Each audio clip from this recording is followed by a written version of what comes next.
Fever shocked the Aces. Indiana walked into Las Vegas, spoiled Aliyah Wilson's MVP night, and stole game one of the WNBA semifinals. Here's the full story. The Michelob Ultra Arena was dressed for a coronation. The banners, the lights, the roar, all of it was set to celebrate Aliyah Wilson, crowned earlier that day as the first player in league history to win 4 MVP awards. The defending champion Las Vegas Aces hadn't lost at home in over 2 months, riding a 16-game win streak.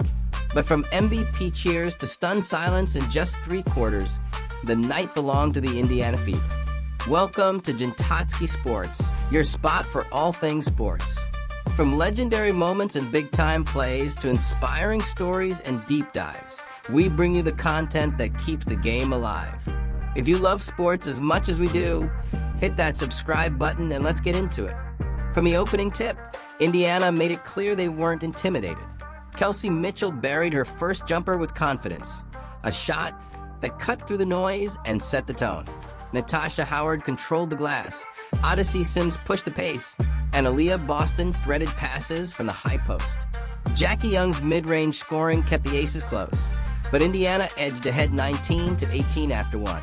The Fever had landed the first punch, and the Vegas crowd felt the unease. The second quarter deepened the tension. Mitchell kept attacking, scoring 17 in the first half alone. Boston found cutters, Sims slashed through the lane, and Indiana's defense swarmed Wilson, forcing her into contested jumpers. Gray hit a 3, but Indiana's composure held. By halftime, the Fever led 41-36. The MVP's night was turning sour, and the upset was no longer a whisper. It was a possibility. The third quarter was the Aces' chance to flip the script. Young scored at the rim, Gray hit another 3, and Dana Evans came off the bench with energy. The lead shrank to 3, and the arena roared back to life. But then came the defining stretch. Mitchell drilled a deep 3, Sims floated one in, Howard muscled through contact, and Lexi Hull buried a corner triple. In just over 2 minutes, Indiana unleashed an 11-0 run. The building went silent. The defending champion Las Vegas Aces trailed 69-55 heading into the fourth, and the champs looked rattled. The final quarter was all about composure. Mitchell kept pouring it on, Boston added a driving layup, and Sims orchestrated with poise. Wilson battled for rebounds, finishing with 16 points and 13 boards, but her 6-for-22 shooting line told the story. Every time Vegas tried to mount a push, Indiana answered. When the horn sounded, the Fever had 189-73, spoiling Wilson's MVP celebration and seizing control of the WNBA Semifinals. Mitchell was the star of the night, 34 points on 12-for-23 shooting, including 4 triples and a perfect 6-for-6 at the line. It was more than a stat line. It was her superstar moment on the road against the champs under the brightest lights. Sims added 17 with 8 assists, Howard posted a double-double with 12 and 11, and Boston dished 5 assists while anchoring the defense. For Las Vegas, Young led with 19, Evans added 14, Gray chipped in 13, and Wilson's 16 and 13 rebounds were overshadowed by her struggles from the field. For Indiana, Game 1 was the embodiment of belief. Their strengths were undeniable. Mitchell's 34 points weren't just numbers. They were a declaration that she belongs in the superstar conversation. Sims' 17 and 8 assists gave them balance. Howard's 12 and 11 anchored the paint. And Boston's 5 assists underscored her evolution as a facilitator. Their defense held the Aces to just 41% shooting, and their composure silenced the loudest arena in the league. Their weaknesses were brief but real.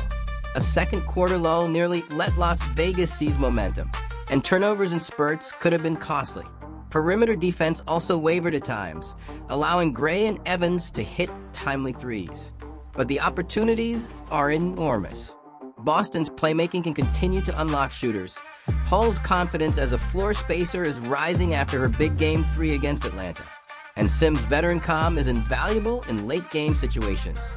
In the Fever's war room, the message might be, don't reinvent the wheel. Keep Mitchell aggressive from the opening tip, because her scoring gravity bends defenses in ways no scheme can fully contain.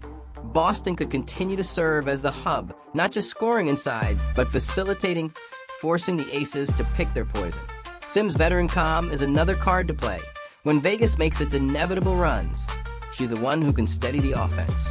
Defensively, the Fever may want to keep swarming Wilson early, forcing her into contested jumpers and living with the results. If Vegas adjusts by spacing the floor, Indiana's rotations will need to be crisp, but the principle remains the same. Make Wilson work for everything. And on the other end, trust balance. Hull's confidence as a shooter, Howard's presence on the glass, Turner's hustle. These are the margins that can tilt the series. The Fever don't need perfection. They just need to keep dictating pace, keep their balance, and keep believing. For the Aces, Game 1 was a clash between strength and frustration. Jackie Young's steady 19 points kept them afloat, and Dana Evans' spark off the bench gave them life. Wilson still dominated the glass with 13 rebounds. But the weaknesses were glaring. Wilson shot just 6 for 22, proof of Indiana's swarming defense. The offense stalled whenever Gray was bottled up, and the Fever's composure exposed cracks in the champion's armor. If you're Las Vegas, you might be thinking about how to free Wilson from Indiana's traps. Instead of letting her grind against double teams on the low block, perhaps you shift her to the elbows or mid-post, where she can face up, attack, or kick out to shooters. Chelsea Gray could benefit from more off-ball action, staggered screens, quick pin downs, anything to shake her loose from Indiana's pressure. And maybe the Aces lean harder into pace, pushing transition before the Fever's defense can set. Defensively, Becky Hammond's staff might consider throwing more length at Mitchell. Jackie Young shading her early, with Gray or Evans jumping traps off screens, could at least force the ball out of her hands.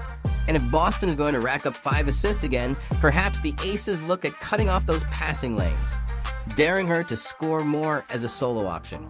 The adjustments don't need to be wholesale, but they need to be sharp, urgent, and immediate. By the final buzzer, the Fever had done more than win a game. They had flipped the series narrative. Their first semifinal victory since 2012 came on the road against the defending champion Las Vegas Aces on Aliyah Wilson's MVP night. It was a shock, a statement, and a warning all at once. The Indiana Fever are back, and they're here to contend. Thanks for watching Jintatski Sports. If that video hit home or gave you something to think about, drop a like and let me know what you think in the comments. Don't forget to subscribe for more stories that bring the heart of sports to life. Until next time, stay inspired and keep chasing greatness.